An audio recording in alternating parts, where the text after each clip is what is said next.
নমস্কার বন্ধুরা, মোর স্টাইলিং চ্যানেলে আপনাদের সবাইকে স্বাগত জানাই আর সবাইকে জানাই শুভ জন্মাষ্টমী। তো দেখুন, আমি সকাল সকাল এখানে রেডি হয়ে নিয়েছি। আজকে যেহেতু গোপাল সোনার জন্মদিন, তাই তার জন্য কিছু স্পেশাল ভোগের আয়োজন করব। আর যারা যারা আমার চ্যানেলটি এখনও সাবস্ক্রাইব করেননি, প্লিজ সাবস্ক্রাইব করে দেবেন। আপনাদের সাপোর্ট আমার ভীষণভাবে প্রয়োজন। তো চলুন আজকের ভিডিওটা শুরু করা যাক। এখানে দেখুন, সকালবেলা গোপাল সোনাকে সেবা দেওয়া হয়ে গেছে, এখন উনি বসে আছেন। আর আমি ফার্স্টে ওনার ভোগের সব রান্নাবান্নাগুলো করে নেব, তারপর ওনাকে আমি স্নান করিয়ে রেডি করাবো। আর এখানে দেখুন, রাধাকৃষ্ণ রয়েছে আমার। এবার আমি রান্নাঘরে চলে এসেছি। তো ফার্স্টেই দেখুন, তালের বড়ার জন্য ব্যাটারটা রেডি করে নিয়েছি, আর মালপোয়ার জন্য শুকনো উপকরণগুলো মিশিয়ে রেখেছি।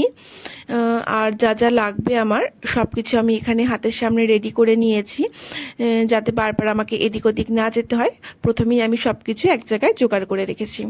দেখুন, আমি প্রথমে পরমান্ন রেডি করব। তার জন্য আমি এখানে গ্যাসে দুধ বসিয়ে দিয়েছি, আর গোবিন্দভোগ চালটাকে ভালো করে ধুয়ে ঘি মাখিয়ে রেখেছি।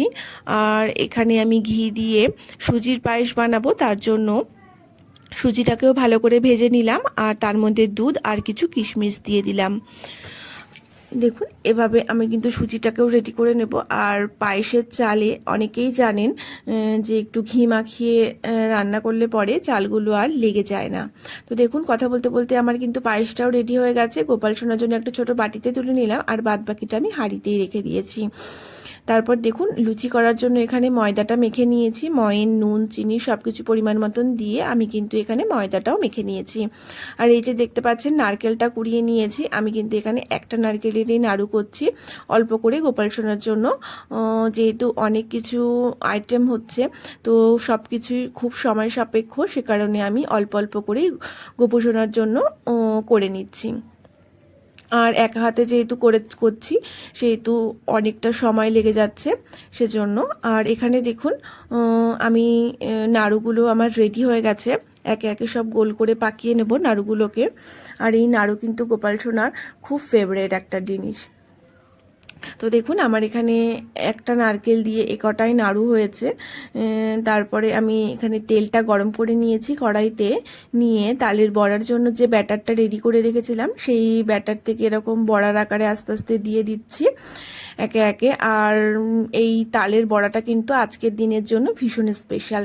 যারা যারা বাড়িতে গোপাল সোনা বা রাধাকৃষ্ণের পুজো করেন, আজকের দিনে তারা কিন্তু আর কিছু দিক আর না দিক, এই তালের বড়াটা অবশ্যই ভোগে দেবে। আর এখানে দেখুন, তারপর আমি এখানে এক হাতা মালপোয়ার জন্য ব্যাটার দিয়ে দিলাম। দেখুন কি সুন্দর ফুলকো ফুলকো হয়েছে মালপোয়াগুলো, ভীষণ সুন্দর হয়েছে, কিন্তু দেখতে ভীষণ ভালো লাগছে। আমি তো দেখে ভীষণ আনন্দ পেয়েছিলাম, এরকম ফুলকো ফুলকো যখন ফুলে উঠছিল মালপোয়াগুলো। প্রত্যেকটা মালপোয়া কিন্তু এরকম বেশ ফুলকো ফুলকো হয়েছিল। তো এখানে মালপোয়াগুলো ভেজে নিচ্ছি, একে একে আমি সব মালপোয়াগুলো ভেজে নেব। আর আমি এখানে একটার বেশি দুটো করে দিয়ে ভাজতে পারি না মালপোয়াগুলো, সে কারণে আমি একটা একটা করেই ভেজে নিয়েছি। এবার দেখুন, আমি মালপোয়াগুলো ভেজে নেওয়ার পর সব শেষে আমার সব রান্নাই মোটামুটি কমপ্লিট, শুধু লুচিটা ভাজলেই আমার হয়ে যাবে। তো দেখুন, এখানে আমি লুচিটাকে বেলে নিচ্ছি। ফার্স্টে আমি একবারে কিছুটা বেলে নেই কয়েকটা, তারপর আমি ভাজি। তো একসাথে ভাজা আর বেলাটা আমার দ্বারা হয় না, সেজন্য আমি একটা অল্প করে বেলে নেই আগে, তারপর ভাজি। তো দেখুন, এখানে আমি লুচিটাও কিন্তু বেশ ফুলে উঠেছে, ভীষণ ফুলকো ফুলকো লুচিগুলোও হয়েছে। বোঝাই যাচ্ছে যে ময়ন টয়ন সব কিছু একদম পারফেক্ট ঠিকঠাক হয়েছে।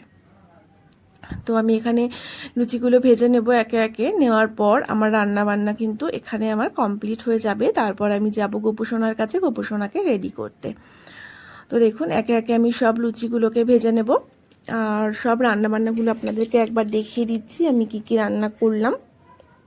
আর যখন সাজিয়ে নিবেদন করব, তখন তো অবশ্যই আপনাদেরকে দেখাবো। তো দেখুন, এখানে আমার সব রান্নাবান্না রেডি করে নিয়েছি, নিয়ে আমি গোপু সোনার কাছে চলে এসেছি ওনাকে স্নান করাবো বলে। তো দেখুন, গামলায় বসিয়ে দিয়েছি স্নান করানোর জন্য। আর ফার্স্টে আমি কাঁচা হলুদ বেটে নিয়েছিলাম, তো সেটাকেই আমি ফার্স্টে ভালো করে গায়ে মাখিয়ে নেব। তো কাঁচা হলুদ মাখালে কিন্তু গায়ের রঙটা বেশ খোলে। তো তার জন্য আমি কিন্তু এই কাঁচা হলুদটা প্রায় সময় আমি গোপু সোনাকে মাখাই গায়ে। আপনারাও চাইলে যাদের বাড়িতে গোপুসোনা আছে তাদেরকে এরকম কাঁচা হলুদ মাখিয়ে স্নান করাতে পারেন। তো দেখুন এরকম কাঁচা হলুদটা মাখিয়ে নিলাম। তারপর আমি এখানে দেখুন একটা বাটিতে দই, ঘি, মধু, চিনি সব একসাথে দিয়ে মিশিয়ে রেখেছিলাম। তো সেটাকেই আমি এরকম গায়ে আবার ভালো করে গোপুসোনার গায়ে ভালো করে মাখিয়ে দিচ্ছি। এই সেমভাবেই কিন্তু আমি রাধাকৃষ্ণকেও হলুদ আর ঘি, মধু সব কিছু মাখিয়ে ভালো করে স্নান করিয়ে নেব। তো দেখুন ভালো করে ডলে ডলে গোপুসোনাকে স্নান করিয়ে দিচ্ছি, জন্মদিন বলে কথা। এই গালগুলোতে একটু ভালো করে ডলে দিলাম যাতে গালগুলো বেশি লাল লাল হয়ে থাকে। তো দেখুন ভীষণ সুন্দর করে আমি গোপুসোনাকে স্নান টান করিয়ে দিলাম গঙ্গা জল দিয়ে, আর তারপর ফ্রেশ নর্মাল জল দিয়ে ভালো করে আমি কিন্তু গোপুসোনাকে স্নানটা করিয়ে দেব। তো স্নান করিয়ে রেডি করিয়ে আমি আপনাদেরকে দেখাবো গোপুসোনাকে দেখতে ঠিক কেমনটা লাগছে। আর আজকে কিন্তু আমি আমারই হাতের বানানো জামা দিয়ে গোপুসোনা দিয়ে আর রাধাকৃষ্ণকে সাজাবো। তো দেখুন এখানে আমি রাধাকৃষ্ণকেও রেডি করে নিয়েছি স্নান করানোর জন্য। ওনাদেরকেও গায়ে একটু হলুদ আর ঘি, মধু, দই সব মাখিয়ে নেব, নিয়ে ভালো করে তারপর আমি গঙ্গা জল আর নর্মাল জল দিয়ে ভালো করে স্নান করিয়ে দেব। আর আজকে কিন্তু আমার হাতে বানানো ড্রেস পরবে গোপুসোনা আর হচ্ছে রাধাকৃষ্ণ, সবাই একই ম্যাচিং ম্যাচিং ড্রেস পরবে, একটু পরেই দেখতে পারবেন আপনারা।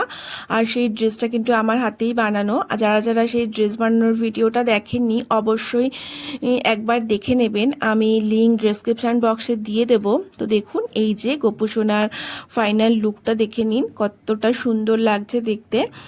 আশা করি আপনাদেরও ভালো লাগবে। কেমন লাগছে অবশ্যই কিন্তু জানাবেন। আর এই যে রাধারানী আর কৃষ্ণের ড্রেস, তো সব কিছু সাজিয়ে গুছিয়ে কিন্তু আমি এখানে ভোগ নিবেদন করে দিয়েছি। লুচি, সুজি, পায়েস, নাড়ু, 5 রকম ফল, 5 রকম মিষ্টি, বাটার, মিশ্রি, নানা রকম শুকনো খাবার, চকলেট, কেক, বিস্কিট সব কিছু দিয়ে দিয়েছি।